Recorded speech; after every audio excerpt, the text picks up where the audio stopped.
Environmental monitoring plays a critical role in the biopharmaceutical manufacturing process.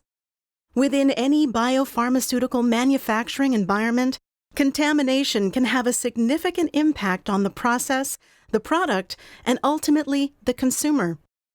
Environmental monitoring is a critical toolset that ensures the manufacturing environment is maintained within the acceptable levels as defined by the FDA, EU, and other governing bodies.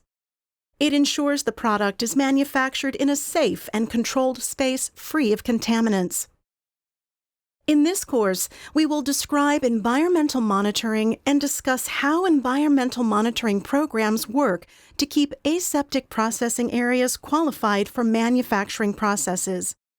We will also review the regulatory requirements, specific parameters relating to the environmental monitoring program, and distinguish between different environmental monitoring techniques and equipment. Environmental monitoring, or EM, is a qualified system for sampling process areas to ensure they are operating within defined parameters. All elements of the environment are sampled, including air, surfaces, components, utilities, and personnel. Environmental monitoring programs provide meaningful information on the quality of the aseptic processing environment, as well as ancillary support areas. The term viable refers to any microbial contaminants that are living, and non-viable refers to non-living particulate contaminants. Environmental monitoring is performed both routinely and non-routinely. Routine monitoring is planned and performed on predetermined sample areas and performed on a regular schedule. Non-routine monitoring can be performed in the event of an investigation into a deviation or to further confirm results. We mentioned that environmental monitoring covers both viable and non-viable contaminants, so let's look closer at what each means. A viable particulate is a living organism such as bacteria, mold, yeast, or spores. A non-viable particulate is non-living matter, such as dust, metal, fibers, or smoke. It is possible that viable organisms could be carried by these particulates. Contamination with either viable or non-viable particulates can affect the sterility of the pharmaceutical product. Therefore, particulates are closely monitored to ensure that the aseptic processing area is within limits. In order to prevent contamination by either viable or non-viable particulates, aseptic processes are conducted in clean zones. Clean zones are defined as spaces where airborne contamination is controlled, and the operations within them are performed in a manner to limit the introduction, generation, and retention of contaminants within the space. A clean zone can be an entire area or a defined space within a clean room. Environmental monitoring ensures that a clean zone remains within contamination limits. The area shown inside the laminar airflow, or LAF hood, or biological safety cabinet is considered a critical area.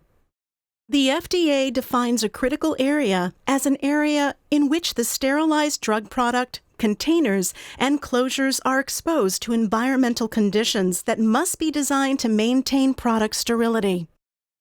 While there are engineering controls present to ensure the absence of harmful contaminants in a critical area, the use of environmental monitoring confirms that the systems are working to protect the integrity of the process and sterility of the product. Environmental monitoring should take into consideration the air quality within the clean room under both static or at rest conditions and dynamic or operational conditions. The static monitoring is performed to test the air quality when operations are not underway. The area is evaluated to ensure it is functioning to specification prior to beginning any processes in the area. Dynamic monitoring is performed to test the air quality when process operations are underway and associated personnel are present. The area is evaluated to ensure that it is functioning to specification during operations and with necessary personnel present. Let's begin by exploring why it is so important that we perform environmental monitoring. Environmental monitoring results provide valuable information regarding the quality of the aseptic processing area.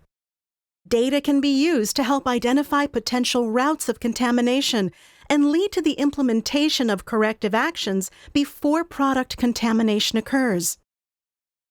Although a clean room is designed to maintain a specified air classification, it must be continuously verified by meticulously monitoring all air and surfaces.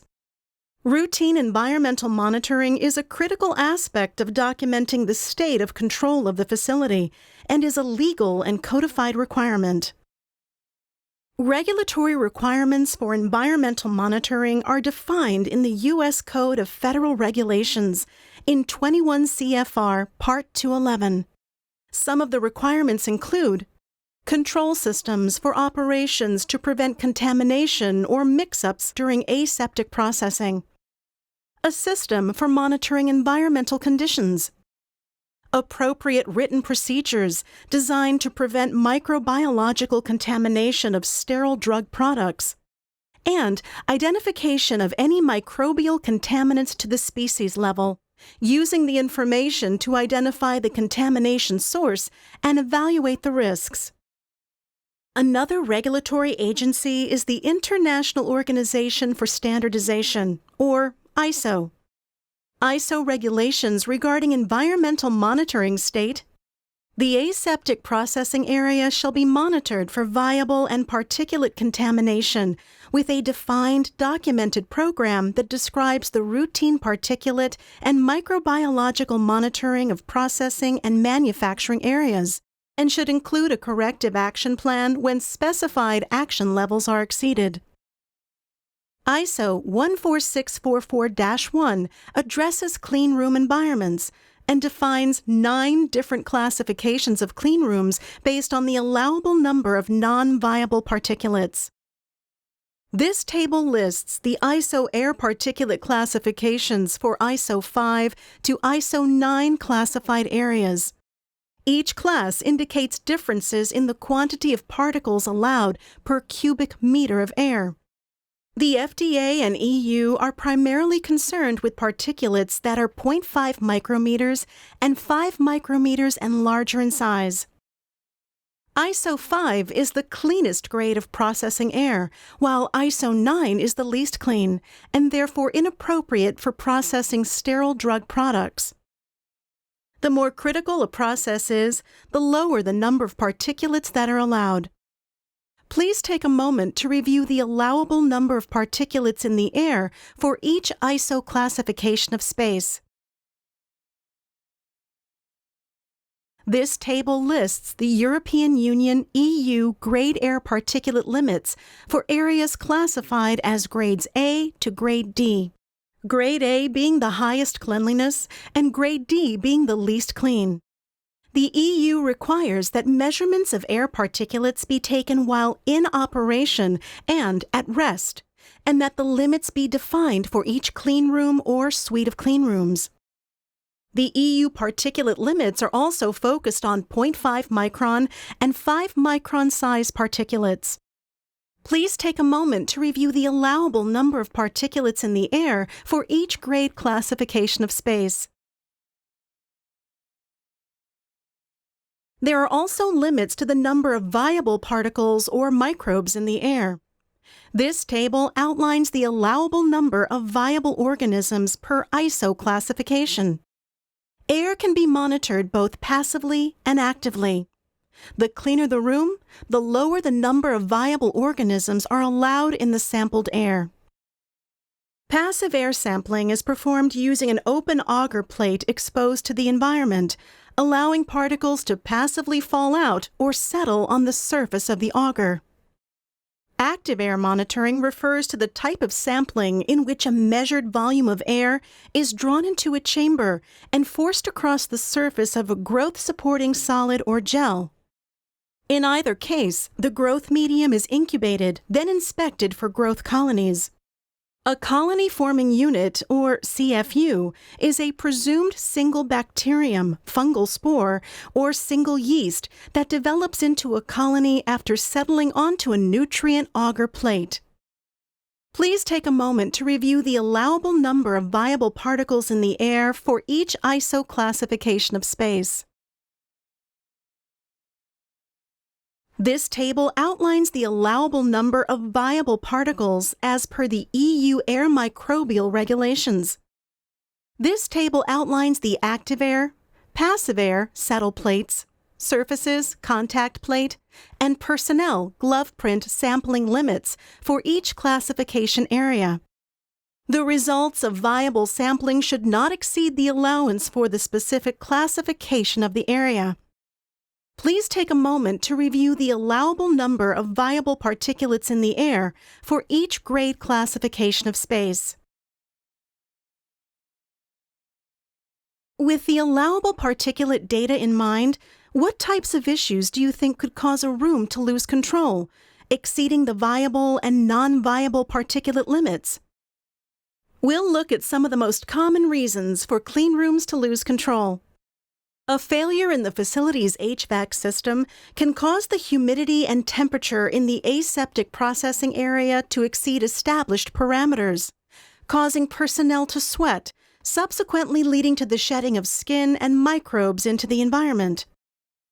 Improper disinfection or sanitization practices, as well as ineffective sanitants, disinfectants, and sporicidal chemicals, can lead to increased microbial flora and eventual contamination of the aseptic process. And last, if operators do not maintain the integrity of the clean room, for example, if they disregard a spill, it can lead to microbial contamination and proliferation. As a result, all components of the aseptic processing areas are monitored to identify these problems before they impact the product. So how will you know when there is a problem? While particulate and viable count limits for clean rooms are recommendations set by regulatory or guidance documents, alert limits are set by each manufacturing facility.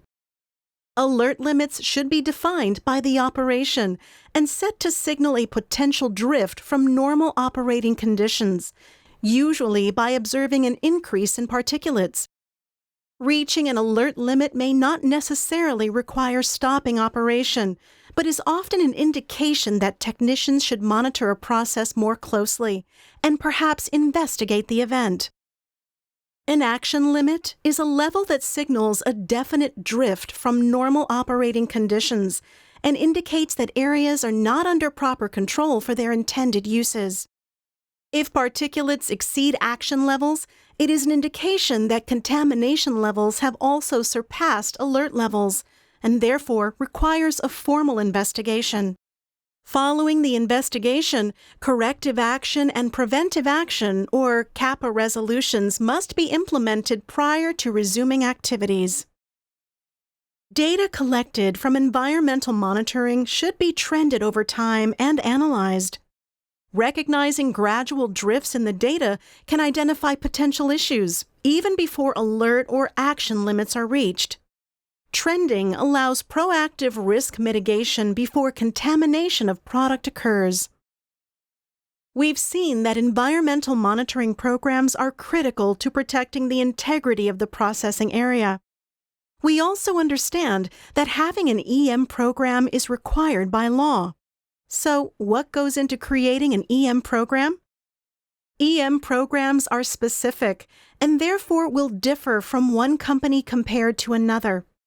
The Code of Federal Regulations states that environmental monitoring programs must be defined, documented, maintained with written procedures, and should at minimum describe all of the following: sampling locations, frequency of monitoring, when the samples are taken, duration of sampling and the sample size, sampling equipment and techniques, alert and action levels, and any actions needed when specifications are exceeded. Locations posing the highest microbiological risk to the product should be part of the environmental monitoring program. These include areas where significant activity or product exposure occurs, as well as critical surfaces in contact with the product, container, and closures. A company's EM program should cover all production shifts and include air, floors, walls, equipment surfaces, and personnel. Other factors must be considered in the design of an environmental monitoring program. The three most important factors are timing, frequency, and location. These should be carefully selected based upon their relationship to the operation performed. The timing, frequency, and locations to monitor will differ based on the classification of the area and the type of activity performed there. For example, more frequent sampling may be necessary for locations where significant activity or product exposure occurs. Distinct EM techniques are used to monitor different components of the environment, and it is important that we use the appropriate tools and techniques. To monitor the fingertips of personnel, a touch plate may be used. For equipment or surfaces that are harder to monitor with touch plates, cotton swabs may be used. For air monitoring, air samplers are used. As previously explained, air can be monitored both passively and actively. Let's look at the air monitoring tools used for each of these methods. A common tool used for passive air monitoring is a settling plate, also known as a fallout plate. In this form of monitoring, an open auger plate is exposed to the environment, and particles from the environment passively fall out or settle on the surface of the auger. Passive air sampling measures the airborne viable particles which could potentially fall by gravity onto critical surfaces. The settling plate can be kept exposed to the environment for up to 4 hours, or as qualified to prevent the auger from losing moisture and drying out, which could make the plate unable to support growth. After the auger plate has been exposed to the environment for the recommended time, the auger plate is incubated for 7 to 14 days at 24 degrees Celsius and 36 degrees Celsius. The resulting colonies from any viable particles that fell onto the auger plate are counted and identified to determine if the area is within microbial limits. Active air monitoring can be performed using either an active particulate device or an active viable device. An active particulate air sampler detects the number and minimal size of particles, but does not differentiate between viable and non-viable particles. Results are obtained immediately for real-time monitoring and control. An active viable air sampler refers to the type of sampling in which a large volume of air is actively drawn into a chamber and forced along the surface of a growth medium, collecting viable microorganisms from the air being sampled. It cannot provide real-time monitoring and control, since the growth medium needs to be incubated for a period of time before viable organisms can be detected. This is an example of an active laser particulate counter. The air is actively drawn through a sample horn and passed through a laser beam. Any particles found present in the environment will scatter the laser light according to its size. The monitor can detect particles in sizes ranging from 0.3 micrometer to 5 micrometers. The counter generates a readout that reveals the size and number of particles in the environment. This is an example of an active viable air sampler. The unit has a sieve on the top through which air is pulled using an internal pump. As air is drawn through the many holes on the cover plate, it gets directed along the surface of an auger plate, which has been aseptically placed inside. Viable particulates present in the environment get evenly deposited across the growth medium. Once the viable particles are deposited on the surface, the growth surface is incubated from 7 to 14 days and evaluated for contamination level. Air can also be monitored using membrane filtration. In this method, air or another gas is forced through a filter on which any potential microbes can adhere. As shown here, the filter membrane is then placed on a growth medium, incubated, and evaluated for contamination level. Floors, walls, product contact surfaces, and equipment used in the manufacturing of pharmaceutical drug products should also be tested on a regular basis. Touch plates, swabs, and contact plates are examples of materials that are used for such tests. Agar plates are generally made using tryptic soy agar, or TSA. Touch plates are also called replicate organism detection and counting, or RODAC plates. The agar media surface on the RODAC plate is domed. The curved nature of the RODAC plate makes direct contact with flat surfaces possible. A contact time of 5 to 10 seconds should be maintained when sampling. After sampling, the RODAC plates are incubated and any resulting colonies are enumerated to determine contamination level. It should be noted that once the operator takes a sample of a surface with the RODAC plate, it is important to disinfect the sampled area to remove any growth medium residue which could support microbial growth and lead to errant contamination. For irregular surfaces or hard-to-reach locations such as machinery, needles, or nozzles, sterile cotton or synthetic swabs are used for monitoring. The swab is rubbed over a test surface in a prescribed method. After sampling is complete, the swab is added to a tube with sterile liquid growth medium, incubated, then assessed for contamination. If the growth medium containing the swab turns turbid or changes color after incubation, it is an indication of contamination. The swabbing method is a qualitative method, not a quantitative test. You are simply testing for the presence or absence of contamination and not trying to enumerate the number of bacteria present. What else is monitored for contamination? Much of our discussion has focused on air and surfaces. However, we will now discuss the importance of sampling liquids, steam, and gases. Liquids used in pharmaceutical manufacturing need to be monitored as closely as the air and surfaces in the facility. Process water used in product processing can be considered at high risk for microbial endotoxin contamination. Therefore, water is tested daily to prevent endotoxin-contaminated water from entering the final product.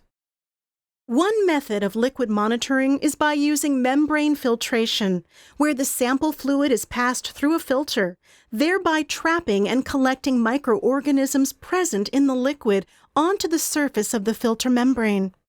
The filter membrane is aseptically transferred to a growth medium, incubated, and then enumerated to detect for bacterial contamination. Any gases that have product contact will also have to meet certain particulate and viable requirements, requiring facilities to demonstrate the sterility of those gases. Some of these gases which must be monitored include instrument air, process air, and gases such as oxygen, carbon dioxide, nitrogen, argon, methane, and ozone.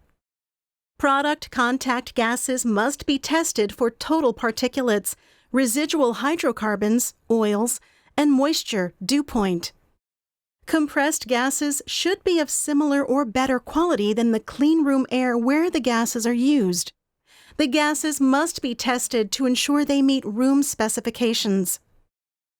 Steam is used in sterilization processes for various pharmaceutical applications. Therefore, the quality of the steam feeding an autoclave or other steam-in-place SIP system is incredibly important. Steam that is supplied to autoclaves or other processes must be monitored. Some microbes are heat-tolerant and can survive the high heat conditions in steam systems. Cooler locations resulting from pooled condensation facilitate greater microbial survival and increased risk. The steam is sampled using a portable condenser that condenses the steam back into a liquid. Like other liquids, the resulting condensate is tested for contamination using membrane filtration. Personnel are monitored regularly to ensure that gown integrity is maintained.